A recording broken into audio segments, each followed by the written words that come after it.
একদিনের ছোট বড় দাদা বৌদির বার্থডে সেলিব্রেট করতে যখন জ্বরে কাঁপতে কাঁপতে বাপের বাড়ি যাই, তখন কি আর পেট পুজোটা ঠিকঠাক না হলে জমে? অফিস থেকে ফেরার পর আশীর্বাদ পর্ব দিয়ে শুরু করে ডিনার অবধি সব ঠিকঠাক হলেও 12টা 2 মিনিট আগে কেক নিয়ে ঢোকার পর মনি আর দাদাভাইয়ের সেটা দেখি কিছুই না জানার যে অ্যাক্টিংটা, সেটা ঠিক মানা গেল না। তো যাই হোক, খুব সুন্দরভাবে তো কেক কাটা গেল, একে অপরকে খাওয়ানোও হলো, কিন্তু তারপরেই শুরু হলো ঘরের মধ্যে এক যুদ্ধ।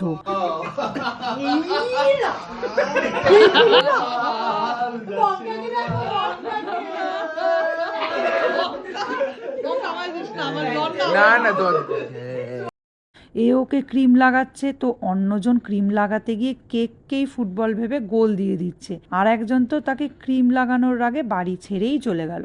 সকালে উঠে একদিনের জুনিয়র মানুষের আশীর্বাদ পর্ব কমপ্লিট করে বাড়ির সব খাবার তাকে একসাথে সাজিয়ে দিয়ে আজকের মিনি ব্লগটা এখানেই শেষ করছি। টাটা।